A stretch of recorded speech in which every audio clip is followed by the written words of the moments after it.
nossa aula de História hoje sobre o Brasil República. Mas antes de darmos início ao conteúdo do dia, vamos falar um pouquinho, que vai falar um pouco sobre Zumbi dos Palmares, né? Que nós estamos no mês de novembro, é o mês em que se vivencia, né? Ou seja, não é vivenciar porque foi o dia da morte dele, né? Mas que se lembra, os brasileiros lembram de Zumbi como um grande símbolo da resistência à escravidão no nosso país, tá certo? Então, para isso, Tia selecionou uma música de Leci Brandão, Negro Zumbi. Então, vamos ouvir a música Negro Zumbi. Ela não é tão conhecida, mas fala sobre a bravura dele, que o tombar, que foi o caso a morte dele, para ser reconhecido, enfim. Então, vamos ouvir essa música, que é um sambinha, um reggae, uma mistura de ritmos, como Leci Brandão, ela é uma cantora que grava e canta muito sobre a questão da etnia afro, que ela é afro, né? Ela é da etnia negra. Então, vamos ouvir Negro Zumbi com Leci Brandão, tá certo? Para depois eu falar um pouco mais sobre Zumbi dos Palmares, por que ele é lembrado nesse dia, o que foi que aconteceu, como foi que ele perdeu sua vida, ok? Então, vamos lá.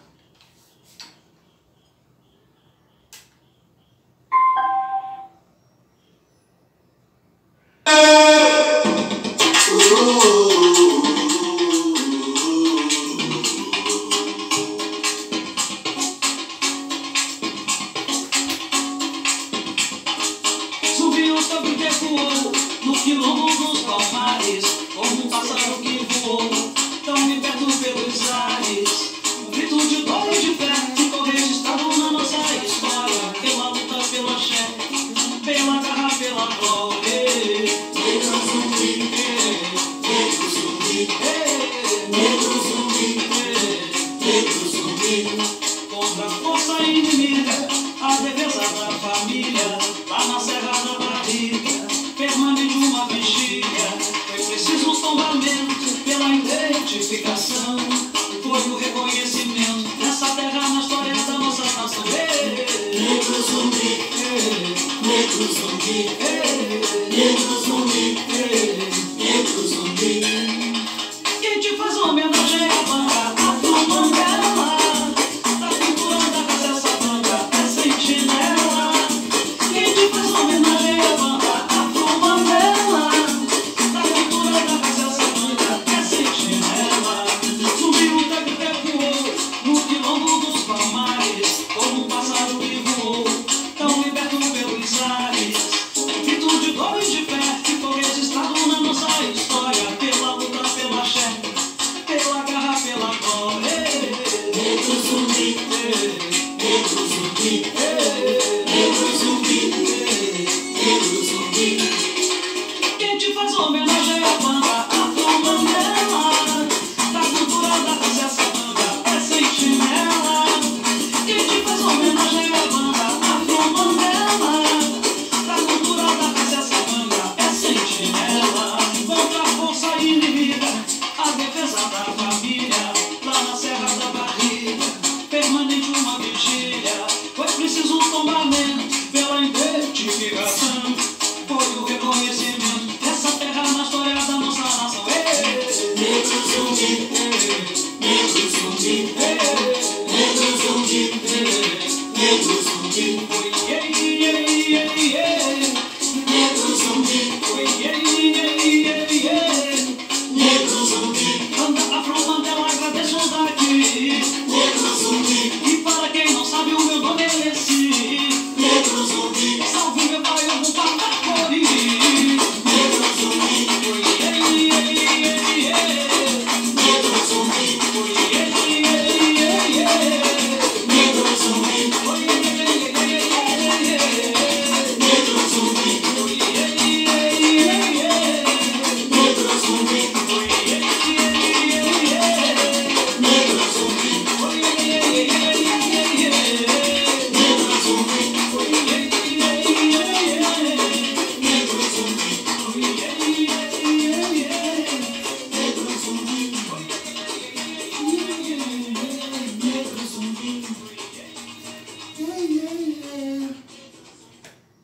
escutaram? Então, essa música ela não é muito conhecida, que a Raquel também não sabe a letra dela, tá certo?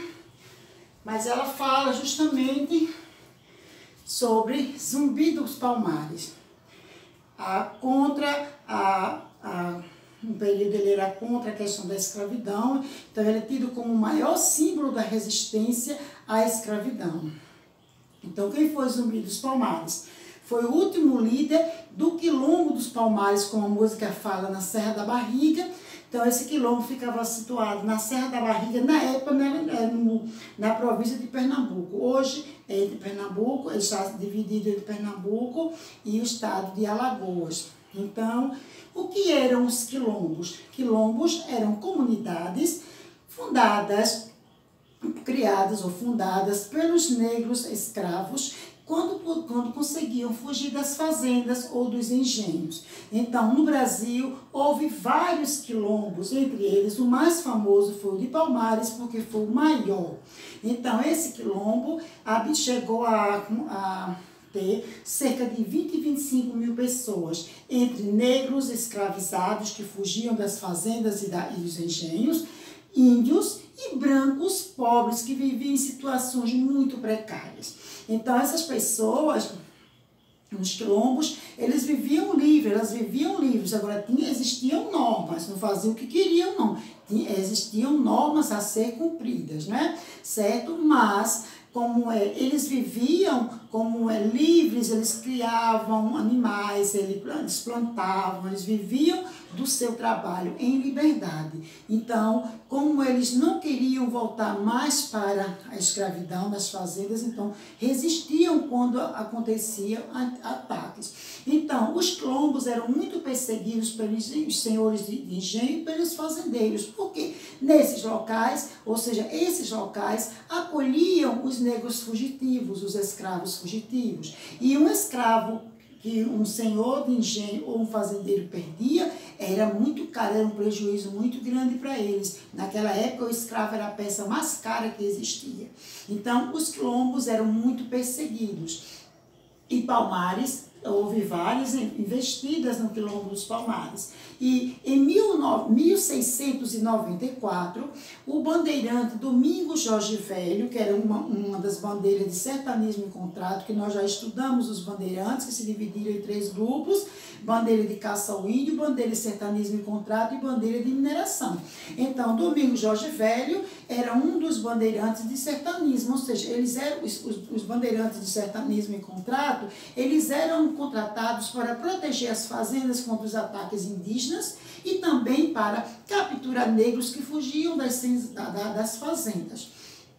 Então, o bandeirante Domingos Jorge Velho foi contratado para investir, para ir até o Quilombo dos Palmares. Então, no dia 20, ou seja, no ano de 1694, Palmares foi invadido pela equipe de Domingos Jorge Velho. Então, milhares de pessoas foram assassinadas, foram mortas. E Zumbi conseguiu fugir. Mas no ano depois, em 1695, ele foi capturado, foi morto, teve sua cabeça decapitada e exposta aqui em Recife, em praça pública, para que os outros negros vissem aquela cena e percebessem que se eles fugissem, aconteceria o que aconteceu com Zumbi. Então, esse marco, essa data, esse assassinato ocorreu no dia 20 de novembro de 1695. Então, Zumbi é visto como um grande lutador e grande resistente à questão da escravidão no Brasil. Então, a escravidão no Brasil começou no período de a partir de 1530, quando os portugueses passaram a vir para cá cultivar o açúcar, com os indígenas, depois passou a ser com os africanos. Lá na época em que os holandeses vieram aqui para Pernambuco, proibiram o percurso de negros. Então, os donos de fazenda tinham que se valer dos índios. Então, eles capturavam índios para escravizar e também os negros que fugiam das fazendas. Tá certo, gente? Então, Zumbi dos Palmares é lembrado justamente por isso. Então, essa data, dia 20 de novembro, não é uma data de se comemorar com festa, porque lembra-se uma morte. É para que nós tenhamos a consciência, que é o Dia da Consciência Negra, tenhamos a consciência dos valores que a etnia negra tem aqui no nosso país e em outras partes do mundo. Que o negro ainda sofre bastante com o preconceito racial, com a dificuldade de ingressar à educação, de obter um trabalho que lhe proporciona um salário digno. Negros são assassinados com muita facilidade, como nós vemos ultimamente na televisão, um caso que aconteceu recentemente nos Estados Unidos, onde um cidadão negro foi morto, asfixiado pelo policial branco, e em várias partes do mundo, né, o negro, a etnia negra, as pessoas da etnia negra sofrem por conta disso, exatamente por conta certamente da cor da pele, dos traços fisionômicos, da fibra do cabelo. E não é na cor da pele, nos traços fisionômicos, nem na fibra do cabelo que está o caráter de uma pessoa. Está dentro de cada uma delas. E no nosso interior não existe negro, nem branco, nem amarelo, nem disso, somos todos da mesma cor. Certo? Então, essa data é para que a sociedade, principalmente no Brasil, repense e aceite e reconheça os valores que a etnia negra tem. E não ver o negro apenas como um escravo, que ele não é mais escravo, ele já sofreu muito, mas hoje ele não é mais escravo, ele é um cidadão como qualquer outro.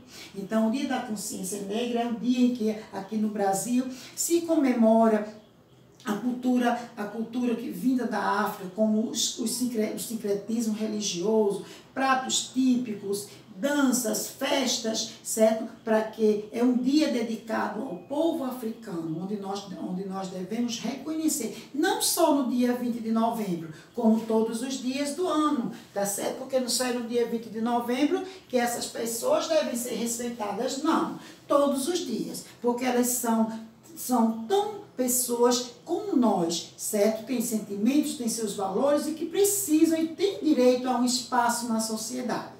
Tá certo, gente? Então, nós até o dia 20 nós vamos estar sempre com atividade voltada para a questão afrodescendente no nosso país, ok? Então, hoje, Tia trabalhou na aula de português algumas palavras do nosso vocabulário de origem africana, e agora com essa música de Leci Brandão, nós trabalhamos o que? A questão da morte de Zumbi, que ocorreu há 325 anos, ok? Então, no dia 20, na outra sexta-feira, completa 325 anos que Zumbi dos Palmares foi assassinado, tendo assim chegado ao fim do Quilombo dos Palmares, tá certo?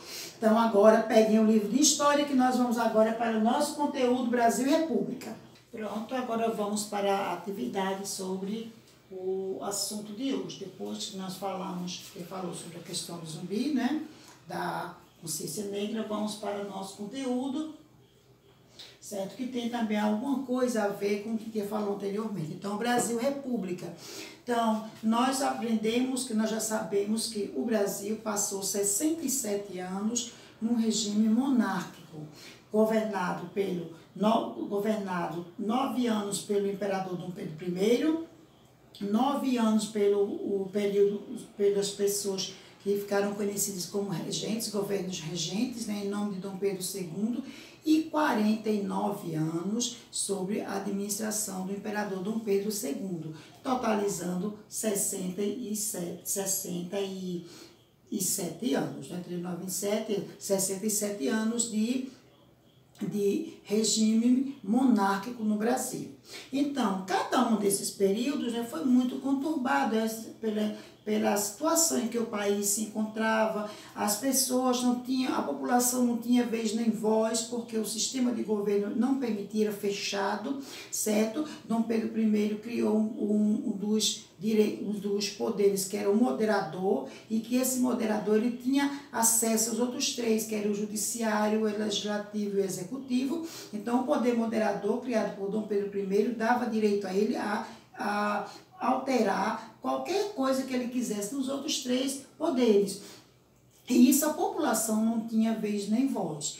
Quando Dom Pedro I abdicou do trono, que ficou em nome do filho dele, Dom Pedro II, que tinha 5 anos na época, entraram os governos regentes, que foi um dos períodos mais difíceis da história do Brasil, porque a população queria muito se ver livre daquela situação e aconteceram vários movimentos revolucionários no Brasil inteiro, ou seja, com o objetivo de tornar o Brasil independente.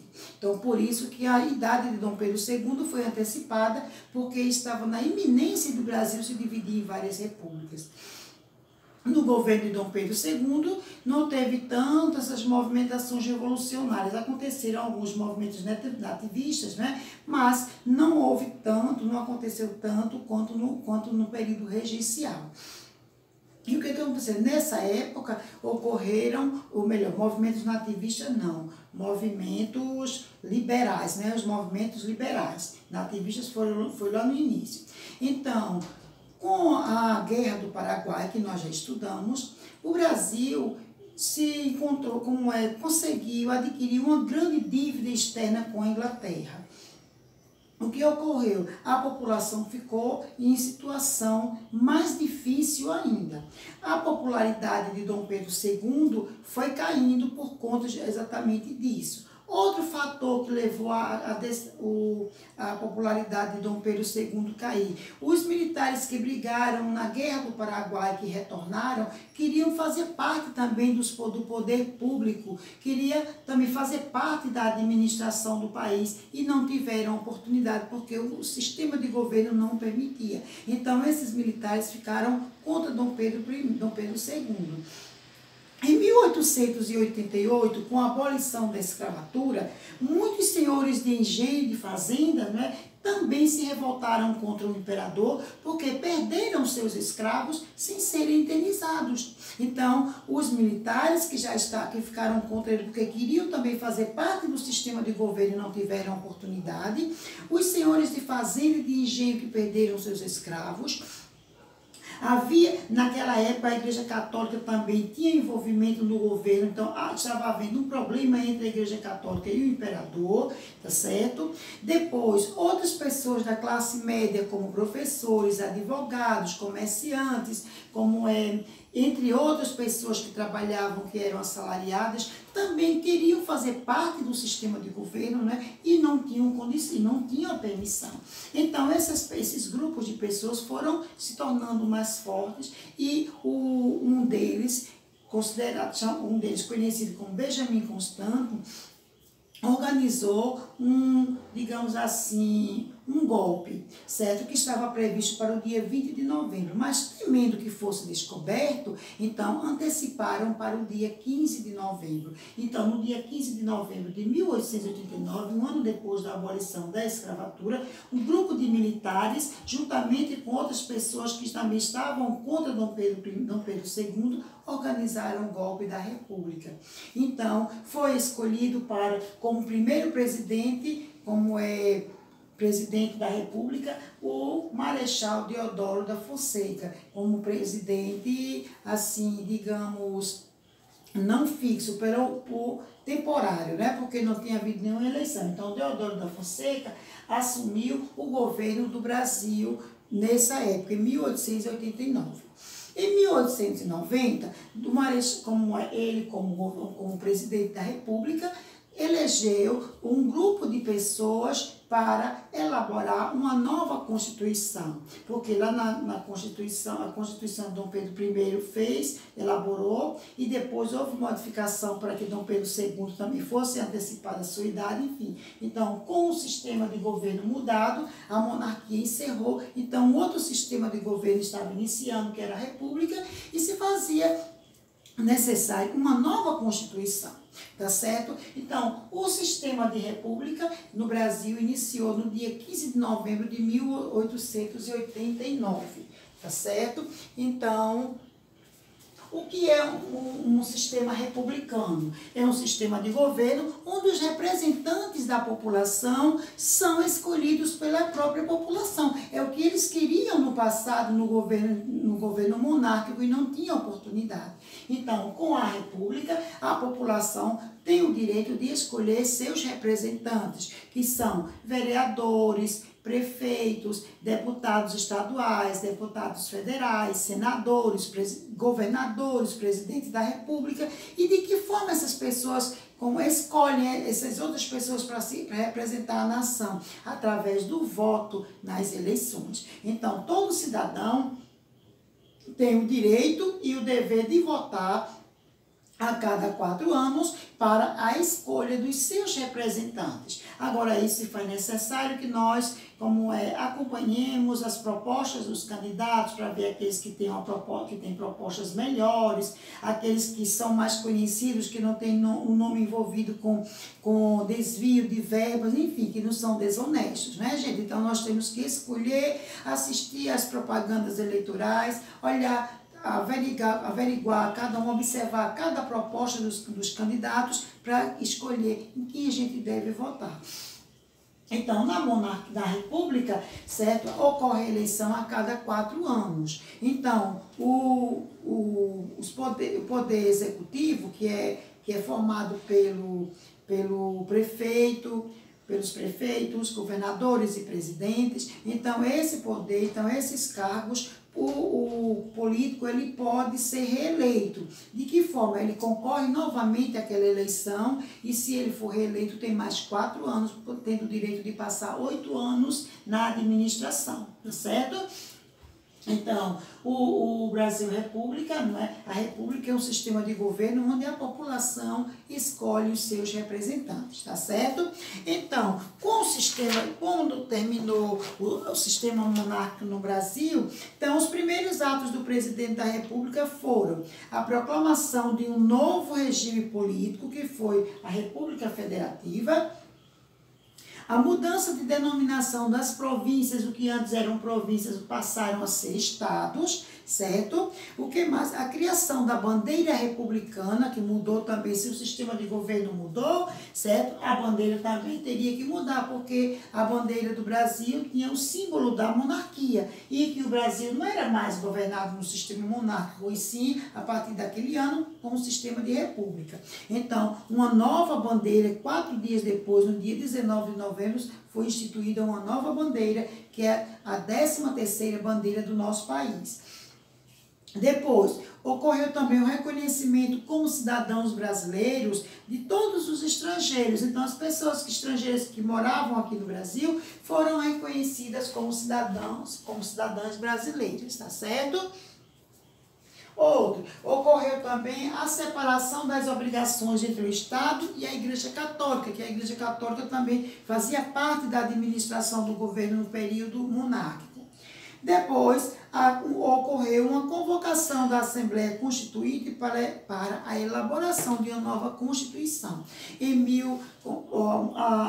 A República foi instituída em 1889, em 1890, um ano depois, o Marechal Deodoro da Fonseca organizou esse grupo de políticos para elaborar a Constituição. E em 1891 foi apresentada à população a primeira Constituição republicana. Quando Deodoro da Fonseca não terminou o seu mandato, certo? Que ele foi escolhido como governo provisório. Então, ele abdicou e quem terminou o mandato dele foi o vice, que era o Marechal Floriano Peixoto, tá certo? Foi Floriano Peixoto que terminou o mandato de Deodoro da Fonseca, tá certo, gente? Este mês nós temos um mês recheado de datas comemorativas. Exatamente no dia que se vivencia a proclamação da República, no dia 15, este ano está havendo eleição para prefeitos e vereadores, tá certo? Então, esse dia 15 tem a data que é o feriado da proclamação da República e também a eleição para prefeitos e vereadores. Depois também tem no dia 19 o dia da bandeira e no dia 20 o Dia da Consciência Negra. Então, nós temos este mês, um mês bem recheado de datas comemorativas. Certo, gente? Então, a atividade de vocês é no livro de História, nas páginas 83 a 85, e no livro de reforço, na página 177, ok? Beijinho para todos, até mais tarde no Meet, tá certo?